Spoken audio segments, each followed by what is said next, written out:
Yan. Ganyang kaluwag ang Manila ngayon. Shucks. Hindi sila nagsisiksikan. Ang sarap mamiyahe pag ganito. Di ba? Sa sobrang init, hindi na lumabas yung mga tao. Yan o, pak! Nasa Manila ba talaga to? Sir, nasa Manila ba tayo? Wala po. Saan tayo, sir? Sir, Ba't ganito kaluwag dito ngayon? Nakaka-amaze lang ako. Sobrang konti ng mga ng mga biyaheros. Oh, di ba?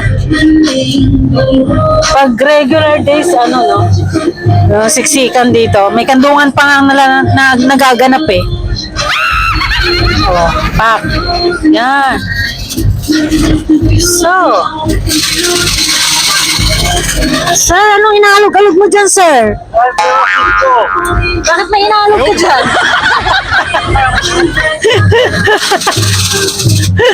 Makaalog ka naman, sisira yung plastic mo. Wow! Pak na pak ang Manila. Oh, ha? Sana araw-araw ganito, no? Para araw-araw nasa biyahe tayo. Sir, sa palagay mo, sir? Malang diesel. Malang diesel? Anong mas mahal mo? Ang diesel o ako? Yung wallet ko. Ang wallet mo? Ang wallet mo maswerte. Yung wallet ko maswerte. Putas.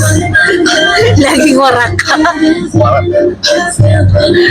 Ayan na. O, pak. Malapit na magsiksika ng mga tao. O, di ba? Pagka ba naman araw-araw ganito, edi maluwag din ang buhay ng mga tao. Manawagan sa lahat ng mga umuwi ng probinsya. Tanawagan ka, sir. Manawagan sa lahat ng umuwi ng probinsya. Wala kayo babalik na Maynila. Okay na kami dito. Kahit malang diesel, okay na.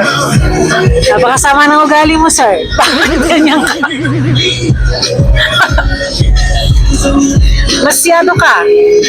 Sabihin mo sa kanila, magbalik ka na sila dito.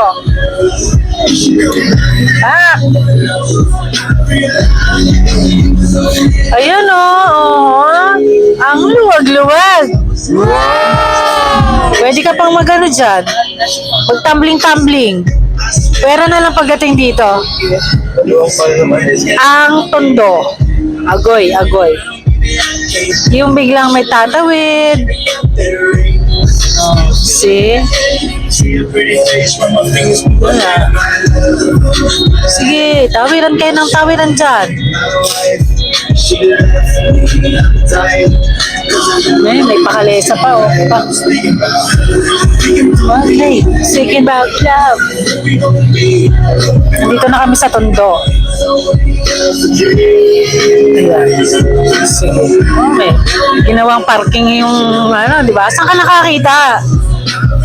Kalsada, ginawang parking. Left and right. Agoy! Hirap ng nakatira ka dito. Hindi na, 133 pesos. Ang diesel, 133 petot. Yes. It's done. Ito na kami.